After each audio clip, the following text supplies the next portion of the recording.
All right, after several weeks again, we are finally done.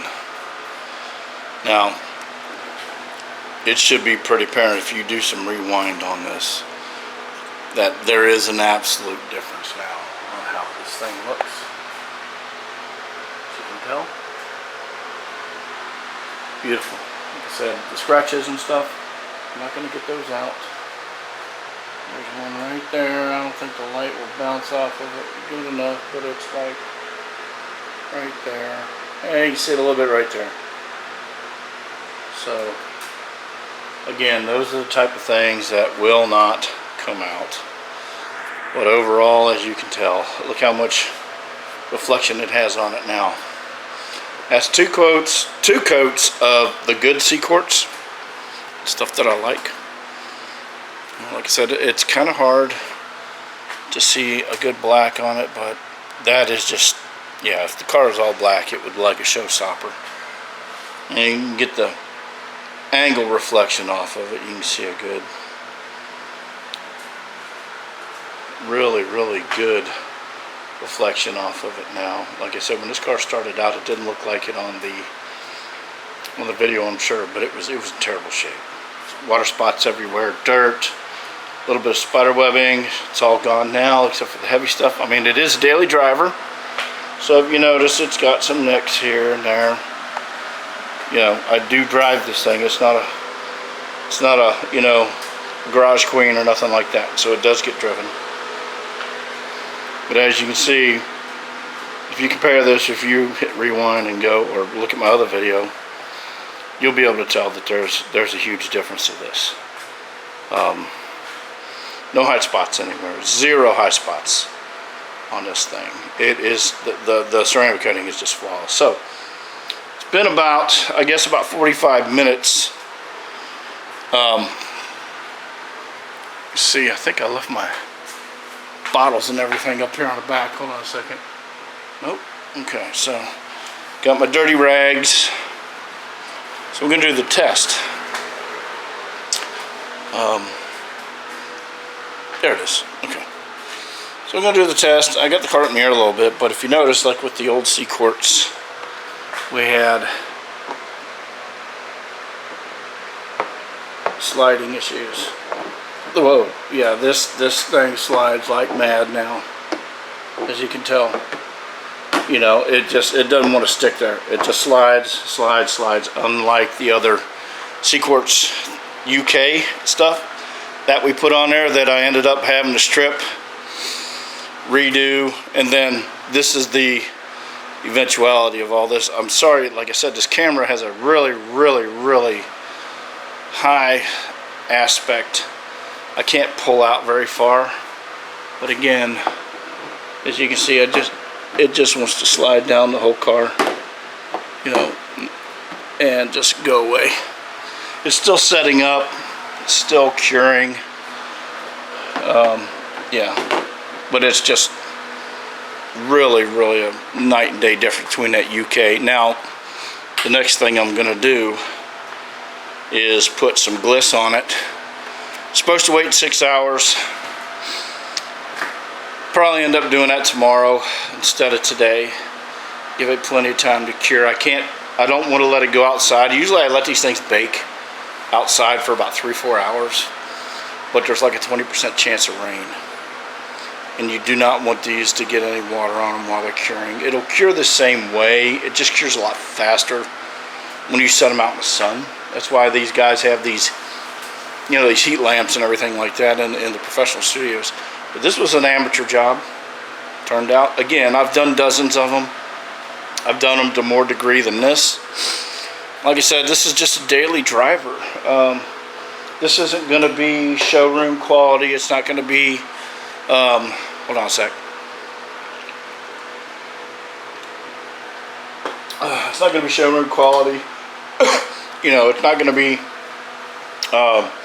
car show quality. I just want something that's going to look really nice. It's going to hold up well, easy to clean, you know, when the time comes. And at first glance, you know, being what it is as a daily driver, to look at it out on the street, people are going to go, wow, look at that thing. You know, obviously, like I said, when you get close up on it, you can see some of the wear and tear, which I'm fine with. This actually peels off. I'll put another one on eventually. But for the most part, the next step I'm going to do is go around, patch up the dings a little bit, kind of blend them in a little bit. You know, I used to have these red running through here, not the flat part, shiny part here, there, and then this same thing. Then you can see some of the paint that's still on it. You got to get that off of there, repaint all this, and it gives a nice little accent to calipers, the decal, and I have my wing strut coated, and it's just enough red with the blue to give it to where it doesn't look, you know, ridiculous. So ladies and gentlemen, that's it. Oh, and so if you look, I maybe used a little less than half. So the nice thing about this is, you know, I could come back 4, 5, 6 months. I don't have to strip the car. It's got 2 coats on it now. So, you know, I can clean it up a little bit, run a clay bar on it actually, and do it all over again. And instead of having to redo the whole job like I did twice, I basically did it twice, because the first time, you know, in the early video, it had water spots on it. So I had to take off the original ceramic coating because it had water spots, stripped all that down, and then I put that 3.0 on, or that UK 3.0 on, and it just did not do the trick like this. It didn't harden up as much. I gave it a couple of days, cured out, I set it out in the sun, still nothing. It just didn't have that feeling. You know, the butt test, you take your jeans or a pair of pants and you stick your butt up on against the paint and kind of slide it back and forth. Didn't have it. It had a little bit of drag on it. This stuff, completely different. So basically, I had to strip all that back off again, and then go through the cleaning process, the purification process. That's what took so long. So the end product here is exactly what it should be. It's got a nice hard ceramic coating on it. They say you only really need 2 to 3 coats max. I may, before I put the gliss on, maybe put another coating on it and then put the gliss on. The gliss actually repels water spots. It has protection against water spots, because contrary to belief, and so what people don't know is ceramic coating is prone to water spotting. Yes.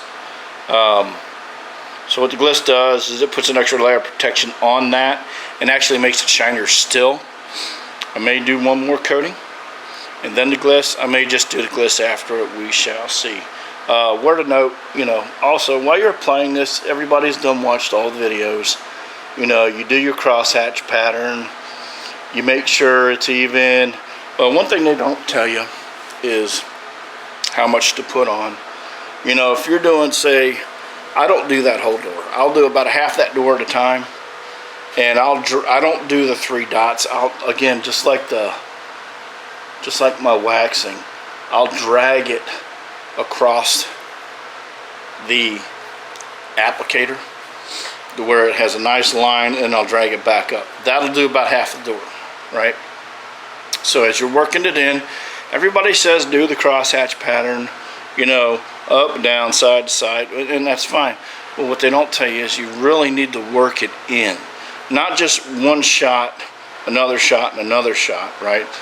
It takes me, when I'm doing that, on a panel, say like half the width of that door, it probably takes me almost 5 minutes to lay that out.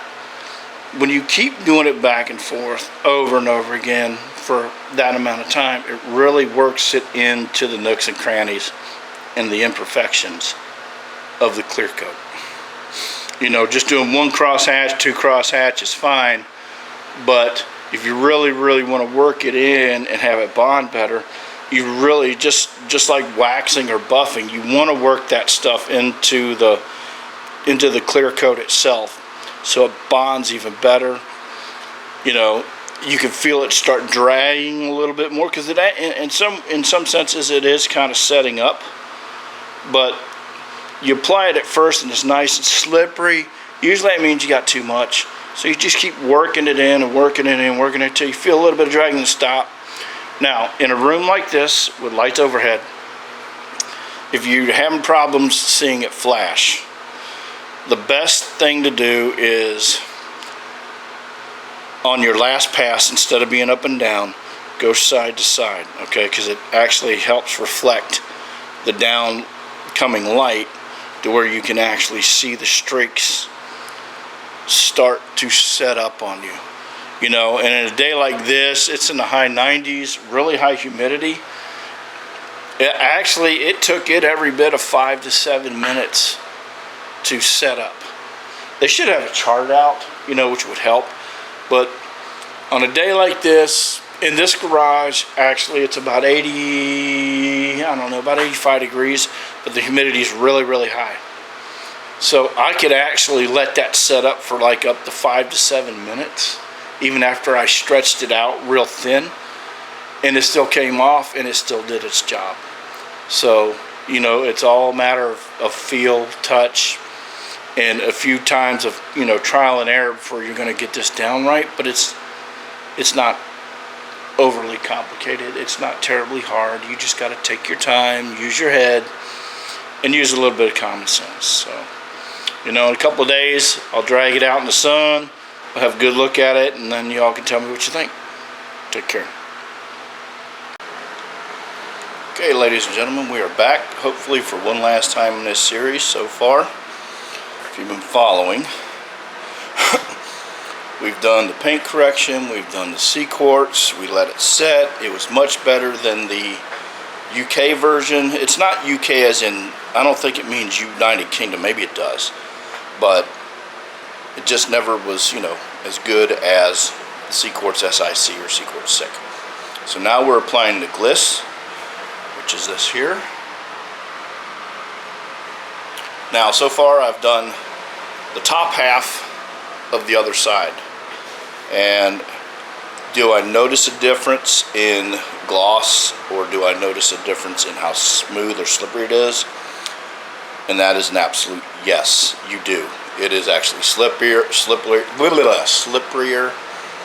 It actually has a lot more gloss to it, gives it a deeper luster, not shine, but luster.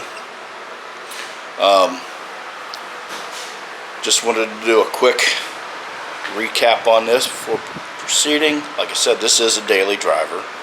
I just drove it the other day, so I had to wipe the hell out of it again to get it prepped so I can put this stuff on here. But again, so far, you can note it's a noticeable difference. It may not be noticeable if you don't have two of them side by side, perhaps. You will notice them, but you know, if you're just going from A to B on the same car over time, you're probably not going to get the immediate notice. But I've done this before, and in the sunlight or low light or sitting under, you know, street lights at night, you can definitely tell a difference. As soon as I'm done here, take about an hour, we'll do a recap, and that'll be it. Okay, so here we go. Finally done. Been out here baking for about an hour and a half. And as you can see, that shine is just incredible. Can't really see my viewfinder, but I think I got it pretty much in the frame. Looks great. All the way around, no high spots.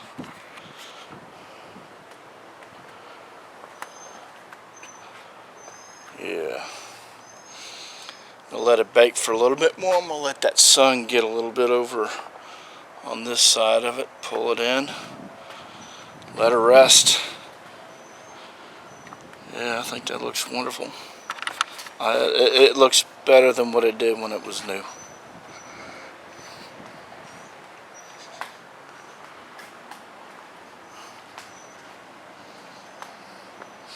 Was it worth it? Oh yeah, you bet. 100%. Every last bit. Even taking the old stuff off and putting the new stuff on. Definitely worth it. No high spots. No runs, drips, or errors. I mean, it literally looks like glass. Looks like I laid a couple of coats of just sheer glass on top of this. I hope it turns out good in the post-production. So now let's go back to this and thoughts. So we started off with the Seaquartz UK. Like I said, I wasn't too happy with it. I didn't like the way it laid on the car. Didn't really particularly care for the overall look either. It just didn't have the same feel or the same look as traditional Seaquartz had, so I stripped all that off. Went to the Seaquartz Gliss, or Sick, I'm sorry, Seaquartz Sick,